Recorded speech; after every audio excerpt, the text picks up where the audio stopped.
Hello students, welcome again. आज की अपनी इस क्लास में हम डिस्कस करेंगे जेके फ्लिप फ्लॉप। ये आरएस फ्लिप फ्लॉप का मॉडिफिकेशन है।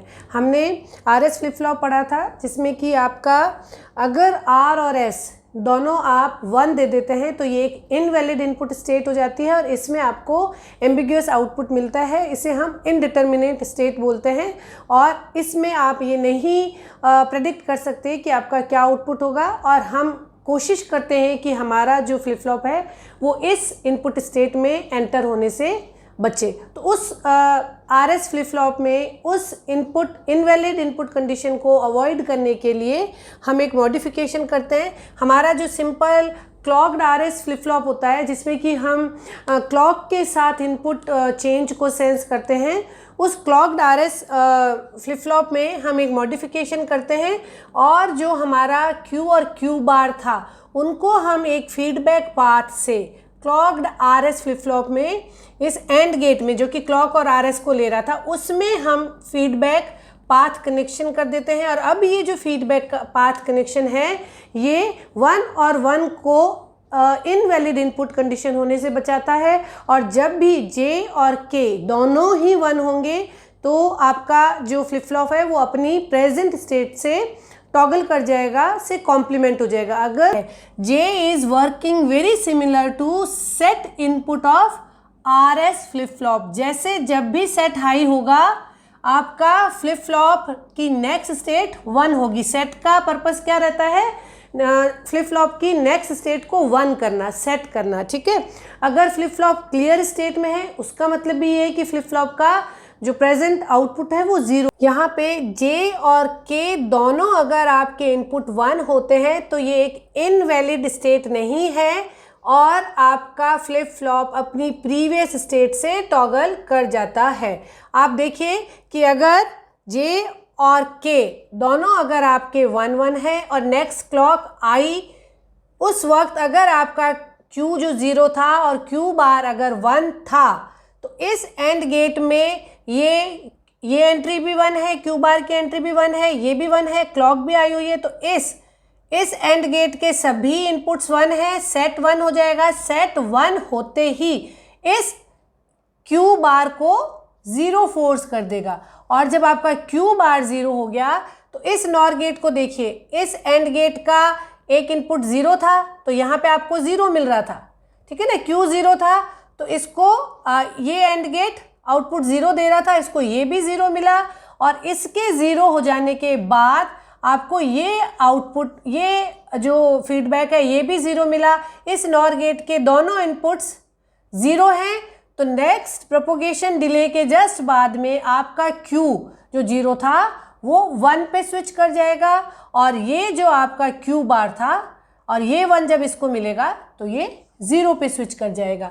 तो जो आपकी सेम दोनों इनपुट्स आर और एस दोनों 1-1 होने पे जो इस नॉर गेट के दोनों आउटपुट को 0 करके एक एम्बिग्यूअस कंडीशन क्रिएट कर रहा था वो अवॉइड हो गई है और दोनों इनपुट के 1-1 होने पे आपका फ्लिप फ्लॉप अपनी प्रेजेंट स्टेट से टॉगल कर जाता है। आरएस फ्लिप फ्लॉप का मॉडिफिकेशन है जिसमें जिस तरीके से आर और एस 0 होने पे वो ओरिजिनल स्टेट में रहता है उसी तरीके से जे और के दोनों अगर 0 हैं तो वो अपनी स्टेट को मेंटेन करेगा, जिस भी स्टेट में था उसी स्टेट में मेंटेन रहेगा। अगर आपने जे को 1 किया और के को 0 किया तो जे इज इक्वल्स टू सेट। इसका मतलब ये आप फ्लिप फ्लॉप को सेट होने के लिए बोल रहे हैं। J is equals to S, set input, तो क्यू टी प्लस 1 नेक्स्ट जो स्टेट है वो डेफिनेटली 1 हो जाएगी, सेट हो जाएगी। इसी तरीके से अगर आपने के को 1 किया और जे को 0 किया तो के जो है वो आपका रीसेट इनपुट से कोरिलेटेड है, रीसेट की तरह काम करता है और ये रीसेट फ्लिप फ्लॉप को रीसेट होने के लिए बोलता है। What does it mean? Next state definitely 0 होगी।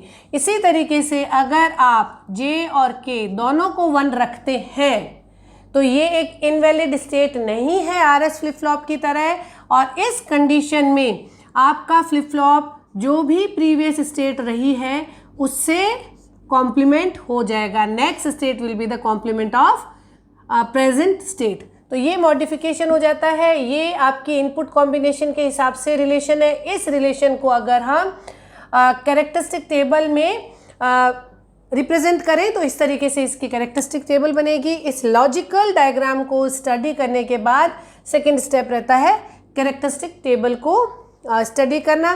कैरेक्टरिस्टिक टेबल में हम नेक्स्ट स्टेट को डिफाइन करते हैं as a function of inputs and function of present state. यही करते हैं।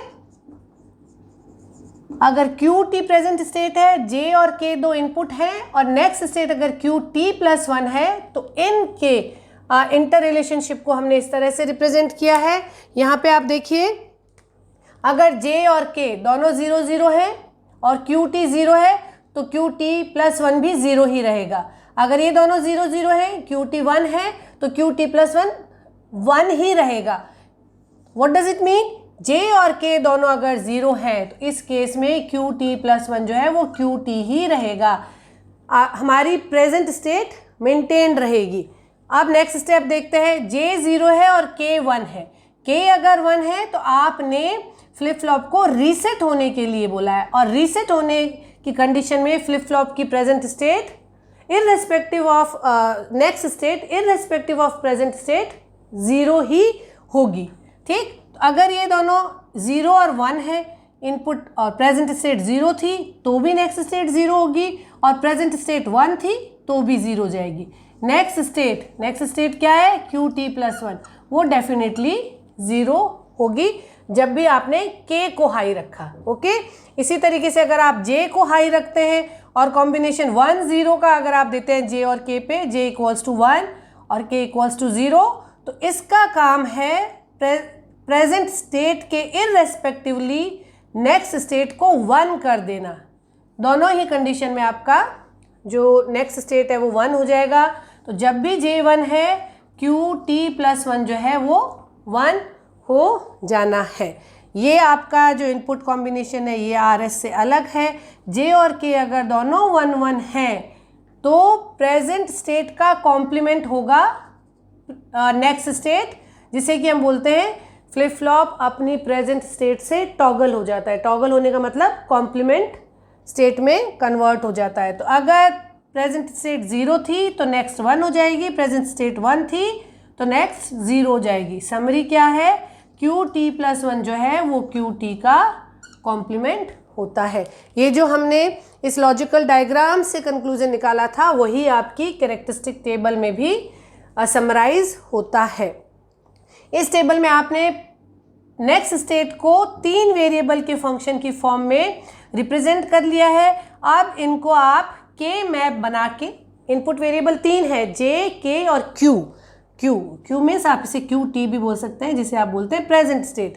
तो इन 3 वेरिएबल का फंक्शन है नेक्स्ट स्टेट। नेक्स्ट स्टेट कैसे इन पे डिपेंड करती है, इसके लिए आप इस टेबल को K मैप में एंटर करेंगे, एंटर करके मिनिमाइज एक्सप्रेशन लिखेंगे और वो इसकी कैरेक्टरिस्टिक इक्वेशन बन जाती है। तो कहाँ पे आपका QT+1 है? ये है M1 पे, M0, M1, M2, M3, 4, 5, 6 and 7।